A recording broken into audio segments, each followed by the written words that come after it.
El diputado Max Agustín Correa Hernández somete a la consideración de esta honorable legislatura la iniciativa con proyecto de decreto para inscribir con letras doradas en el Salón de Sesiones José María Morelos y Pavón del recinto del Poder Legislativo del Estado de México el nombre ilustre del gobernador del Estado de México, Alfredo Zárate Albarrán, conforme a los siguientes exposición de motivos. Reconocer la vida y obra de las mujeres y hombres que han aportado a la construcción de nuestra historia como país y como entidad federativa es fundamental, tanto para resaltar sus virtudes como para reconocer su trayectoria que de forma genuina contribuyeron a erguir las instituciones que hoy tenemos.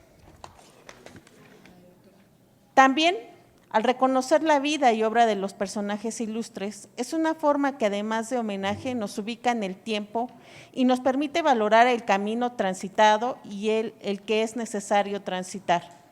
El mexiquense, exgobernador del Estado de México, Alfredo Zárate Albarrán, fue un ciudadano demócrata que aportó a la democracia modesta de nuestro país con elementos prácticos de justicia social. Fue un impulsor del federalismo por el cual los estados como entidades firmantes del Pacto Federal fortalecen su calidad de libres y soberanas. Zárate Albarrán nació el 5 de septiembre del año de 1900 en el municipio de Temascaltepec y se forjó en las trincheras zapatistas y militante del Partido Socialista de los Trabajadores del Estado de México. Así, en los años 20 y 30, Alfredo Zárate Albarrán, motivado por la ideología zapatista que predominaba en el Estado de México por su cercanía con el Estado de Morelos, participó en la lucha por la reforma agraria, el reparto de tierras y creación de ejidos en el sureste del Estado de México. Fue integrante del grupo denominado Toluca, que militó en el Partido Socialista de los Trabajadores del Estado de México, que gobernó nuestra entidad de 1921 a 1942. Antes de ganar la gobernatura del Estado de México con más de 200,000 votos en 1941, Alfredo Zárate fue presidente del Senado de la República. Zárate Albarrán fue un impulsor del federalismo, por el cual los estados ejercen su libertad y soberanía en favor de la población. En este sentido, por su liderazgo al inicio de su mandato en 1941, Zárate Albarrán asumió la vicepresidencia del Bloque Permanente de Gobernadores, encabezados por el Estado de México, Coahuila, Guanajuato, Nuevo León, San Luis Potosí, Sinaloa, entre otros. Esta unión de mandatarios locales nació en 1938 para apoyar la decisión de la expropiación petrolera realizada por el entonces presidente Lázaro Cárdenas. En el contexto de las presiones que hacía Gran Bretaña y Estados Unidos por la implementación de la política nacionalista. La Unión de Gobernadores se consolidó para enfrentar los ataques y política de represión que se sometía contra trabajadores ferrocarrileros y petroleros. Ya en el marco de la derecha extrema de las medidas del Ejecutivo Federal, con la llegada a la presidencia de Manuel Ávila Camacho. El 18 de febrero de 1942 tuvo lugar una reunión de la Unión de Gobernadores en Mazatlán para analizar la situación nacional en el contexto de la Segunda Guerra Mundial, acordando implementar 17 medidas de reactivación económica, instituir el servicio militar obligatorio en las escuelas públicas, entre otras que fortalecerían al ejército mexicano en los estados participantes. Esta reunión tuvo como eje la preocupación por la entrada de México a la Segunda Guerra Mundial, misma que el presidente Ávila Camacho declararía la guerra a los países del eje de 3 meses después. El 22 de mayo de dicho año, y lo que en la evaluación de los gobernadores resultaba errónea la política económica federal, pues la inflación no paraba de subir y no se estimulaba la producción, más aún en un contexto de preguerra. Y entre otros acuerdos de la reunión estuvo el que señalaba realizar una reunión con las cámaras de comercio en Coahuila en el mes de marzo. Sin embargo, la iniciativa y preocupación legítima de los gobernadores tuvo respuesta del entonces secretario de Comunicaciones, Maximino Ávila Camacho, quien en un desplegado el 3 de marzo de 1942 en el diario El Universal se señaló que cualquier reunión de gobernadores era ilegítima. Así, el 4 de marzo de 1942, Zárate Albarrán publicó un mensaje al presidente de la República en primera plana en el periódico El Universal, explicando que las medidas acordadas por la Unión no eran un movimiento político contra el presidente, sino que tenían como finalidad cooperar con la consigna presidencial de la unidad nacional. La respuesta de los grupos de poder, en opinión del intelectual y escritor Francisco Cruz Jiménez, fue no permitir que regresaran los políticos procampesinos, prosindicales, prozapatistas o quienes provenían de la pobreza. Y el 5 de marzo de 1942, en la comida convocada por el Tribunal Superior de Justicia del Estado de México para festejar a los ministros de la Suprema Corte de Justicia de la Nación, realizada en el Centro Charro de Toluca, ubicada en la calle de Morelos, hoy sede de las oficinas de la Fiscalía General de Justicia del Estado de México, el gobernador mexiquense Zárate Albarrán fue baleado con 8 impactos de bala de 3 diferentes calibres.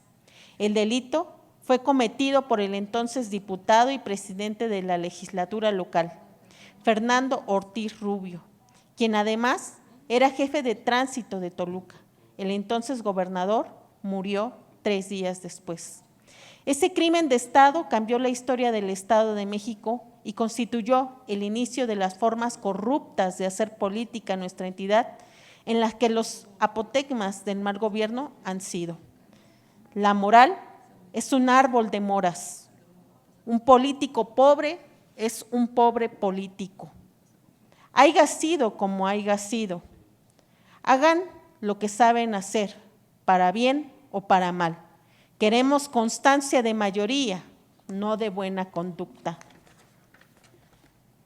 La simulación, impunidad, así como el peso y acuerdo de los grupos de poder para con el crimen cometido contra Zárate Albarrán, se hizo ver en este acto, pues el asesino Ortiz Rubio fue detenido ese mismo día en la carretera a la Ciudad de México y fue desaforado al siguiente día, el 6 de marzo de 1942.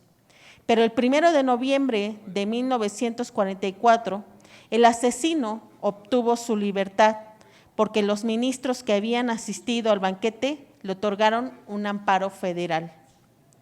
Pero no solo la impunidad en el magnicidio tuvo lugar, también lo tuvo la antidemocracia, la imposición y el abuso de poder. Dado el fallecimiento del exgobernador Zárate Albarrán, de acuerdo con la Constitución del Estado Libre y Soberano de México, el nuevo gobernador interino debería de ser electo de entre los integrantes de la Cámara de Diputados local, ser ciudadano del Estado de México y tener vecindad de al menos 5 años. Y aún con lo que establecía la Constitución del Estado, el presidente de la República, Manuel Ávila Camacho, decidió que la vacante la cubriera el exdiplomático carrancista Isidro Fabela Alfaro.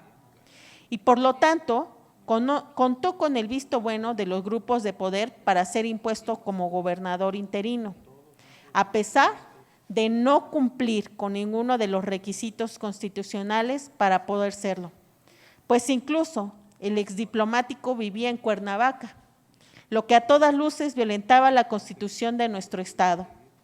Los orígenes de la mentira, la impunidad y la corrupción como forma de gobierno en el Estado de México se remontan a 1942, con el asesinato del gobernador Alfredo Zárate Albarrán.